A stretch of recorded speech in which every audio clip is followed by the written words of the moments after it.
Welcome to Projects for All. My name's Mike, and today we got Skil's 20-volt compact brushless router. This is tool only because we have a ton of Skil batteries around here. So I'm going to compare it loosely to my old Ryobi, and we'll pull it out of the box and check out the features. And you guys can see if you're already in the Skil battery ecosystem or thinking about getting into it, this is obviously something you're going to want to know if it's good, because the whole ecosystem is only as good as its weakest tool, and most of the Skil stuff is great, so I'm hoping this is too. Come on in here, let's pull out of the box, we'll see if it's any good. Power cord 20 volt, 5-year warranty if you register the tool. Powerful brushless motor. Soft start, cuts up to 260 feet with a 4 amp hour battery, sold separately using a 3/8 roundover bit. Quick adjustment, LED light. Wow, very small. They weren't kidding about compact. This thing is tiny. I don't have huge hands, and this looks much higher quality than I expected taking it out of the box, to be honest with you. The base here, it's got the release, rubberized end on this. Here's your quick release button. You can slide our motor right out of our base. This motor is tiny. You can see the adjusting screw here. It is 1/64th per adjustment. You got a scale on here. It's got the typical notchy motor because it's brushless. And then we have the lock here for our spindle. Came with the wrench. This is all one piece here. This is not an insert that comes out. At least I don't think it is. Now, you get a 1/4 inch, and that is all with this one. The base is nicely machined. Everything here looks like decent quality. Got a little bit of, I don't know, we'll call it texture or knurling in the metal here. Give you a little bit better grip.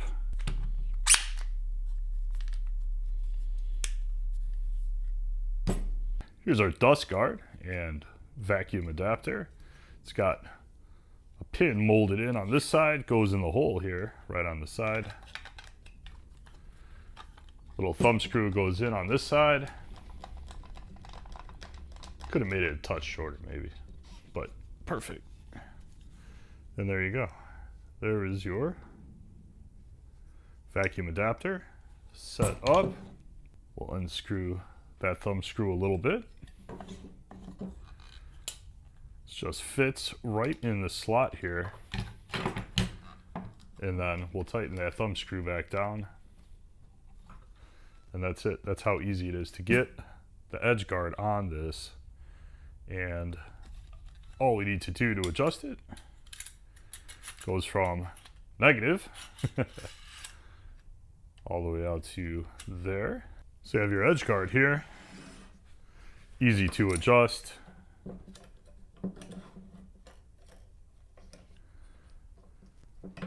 It's made of pretty thick material, so I think this is going to have minimal flex. Glides nice and smooth like this. It's actually very nice. So we can take this, unscrew it completely, and flip this part around. So basically all we did was flip the guard to the top so it's now out of the way, and we have a hole here. We can install a nail in our workpiece, and we can do a round pattern with the nail right there. So there's the hole in the spindle that our lock will fit into. So we index it. I can't get over how compact this thing is, really, for what I would consider a budget tool.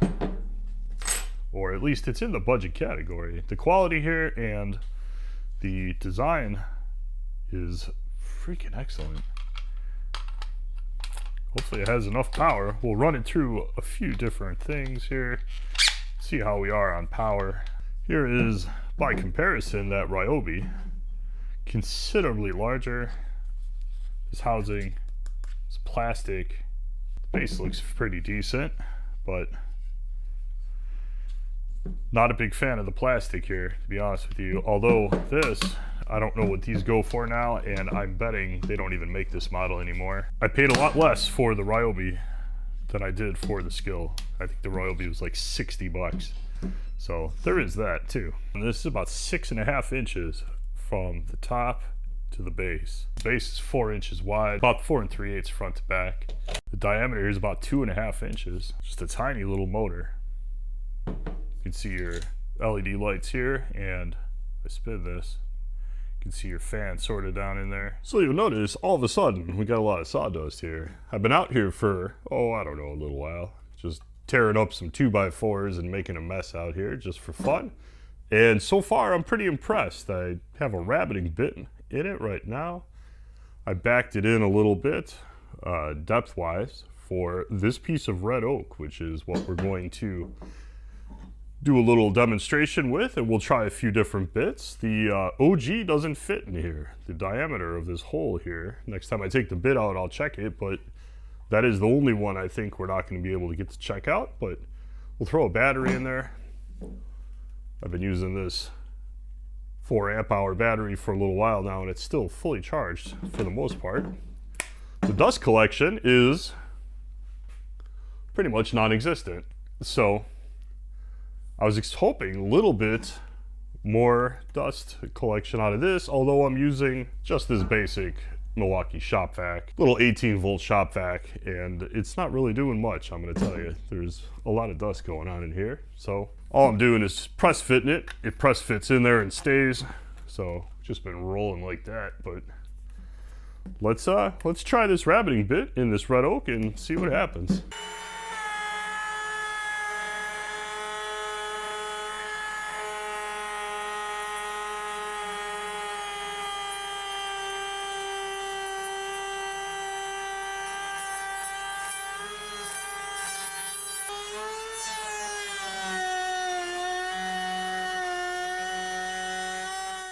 Pretty impressive, actually. Tell where I was standing. Well, not bad. Plenty of power. It really does have all the power I would need for a little trim router, considering how freaking small it is. Well, maybe not the greatest bit in the world, but plenty of power to do it. Not bad. Let's try something else. That was a 1/4 inch rabbiting bit. We'll try this little 1/4 inch round over next and see how that does. This board is surface 2 sides, so it's going to be a little rough, and that's going to affect the quality of our cuts for sure. But really what we're here to see, does it have enough power for this hardwood? That's really what I want to see.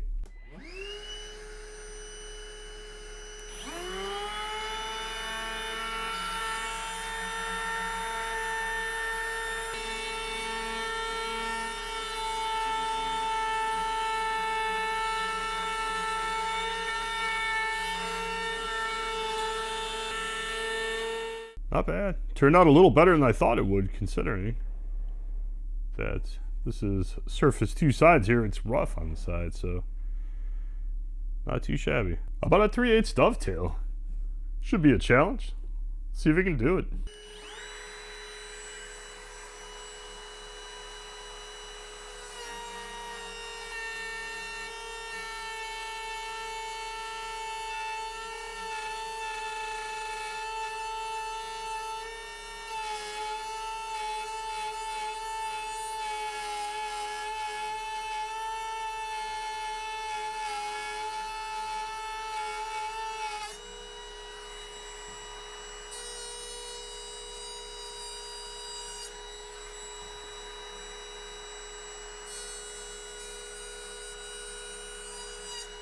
Well, for a little guy, I would say that's about all the power you'll ever need through this red oak.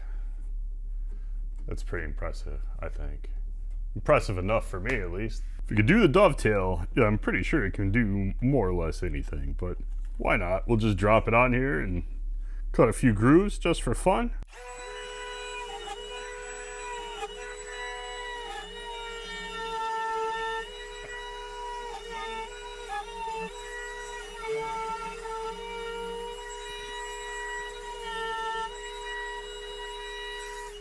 Not the best freehand drawing of a face with his tongue sticking out, but, you know, it could have been worse, I suppose.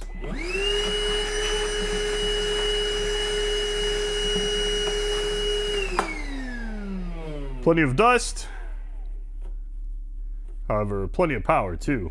I'm pretty impressed, to be honest with you. This little guy has all the power it needs to do just about anything you'd want a trim router to do. I like it. Skil has a ton of really great tools in the 20 volt ecosystem now, and in my opinion, this is another one. This thing is crazy small. It's powerful enough to do a 3/8 dovetail through red oak. I don't know what more you'd want out of a little compact trim router than that, but I'm impressed with the amount of power this thing has. It is actually kind of quiet. I was kind of impressed by the lack of noise when it's just free running. I mean, obviously it's a router, so as soon as the bit hits the wood, it's gonna make noise, but it was reasonably quiet. The dust collection, although it's got, you know, this large tube coming off of there, and it looks like it's gonna create kind of a cyclone pattern in there to collect dust. It doesn't at all. This thing works pretty good when you just suck things up off the table, but maybe just not powerful enough. I don't know. But honestly, I think I paid 120 bucks for this, somewhere in that range. I'm impressed. I think if you already are into these batteries, you could do way worse than that. The quality is pretty nice and lots of power. So you guys tell me what you think in the comments. We did just a simple video for just the simple router, but I like it, and I'm pretty happy I have it because it'll replace the Ryobi for me as my personal small router, and if it gives me any trouble, you guys will be the first to know. So you guys tell me what you think in the comments, hit me up, and I'll see you in the next video.